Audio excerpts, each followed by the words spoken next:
Эй, ты тут? Да. А что? Ты еще не родился? Нет. А когда родишься? Не знаю. Но я уже двигаю ногами и умею царапаться руками. Значит, скоро родишься. Правда? Да. Здорово. Ну, наконец-таки.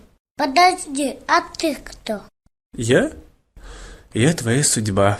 Очень приятно. Какой вежливый малыш. А что тебе нужно? Пришел познакомиться со своим будущим хозяином. Разве так можно? Конечно нет. Но порой хочется сделать чего-то необычное. Понимаешь? Скучно просто. Вот и решил навестить тебя. Ну, раз ты хочешь сделать что-то необычное, то познакомь меня вон с тем миром. С каким? Вон с тем, в котором я скоро окажусь. Нет, этого я сделать не могу. Меня же уволят, если узнают. А я никому не скажу. Правда. Обещаешь? Честно. Ну, тогда почему бы и нет? Давай, иди ко мне на ручки. Так тебе удобно? Ага. Держись. Идем знакомиться с миром. Да! 3, 2, 1. Это мой мир? Да, тот самый мир, куда ты попадешь. Как красиво! Обрати внимание, эти горы, реки, моря, поля, пустыни, луга, всю эту красоту создал наш Господь. А кто такой Господь? Всевышний, А кто такой Всевышний? наш Творец. А Творец кто такой? Ты вправду не знаешь, кто наш Творец? Интересно ты какой-то. Но я же еще не родился. Эх, закрой глаза. Ну? Когда-то было все так, как ты сейчас видишь. То есть ничего. А теперь открой глазки. Видишь, как все насыщенно. И меня он создал. И тебя он создал. И тебя он создал. Да, все, что ты видишь и не видишь тоже, все создал именно он. Готовься, мы спускаемся к твоему дому. Ого! Он не такой, как мы сейчас. Это точно. Вот, видишь?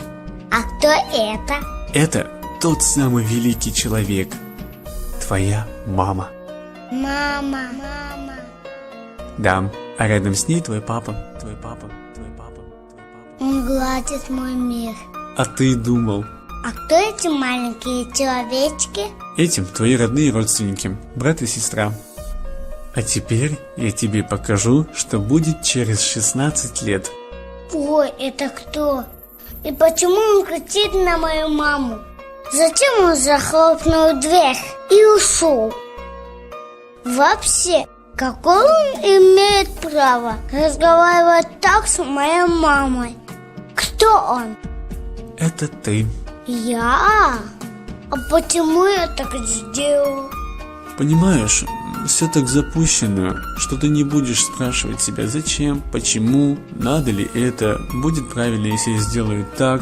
Ты будешь просто играть своими эмоциями, и все. Ну это же подло. Ну не расстраивайся ты, там все вы такие неблагодарные.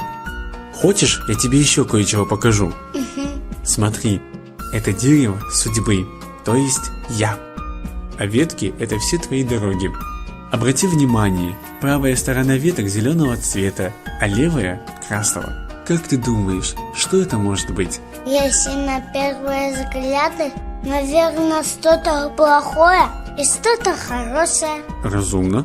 Но если уточнить, Но откуда же я знаю? Я же еще не родился.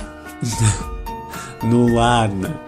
Всевышний предоставил тебе выбор, хорошее и плохое. Но он предупреждает, если последуешь за хорошим, получишь хорошее. А если за плохим, соответственно, получишь плохое, то есть наказание. Вот, например, когда ты родишься, у тебя спустя какое-то время будет возможность выбрать друзей. Посмотри, вон та компания, они не очень ведут себя хорошо, а вот компания хороших людей. Они любят учиться, делать благое и заниматься тем, что впоследствии оставит только хорошее впечатление. Вот ты что выберешь? Конечно, хорошее. Да, это правда. Ты на этой ветке принесешь.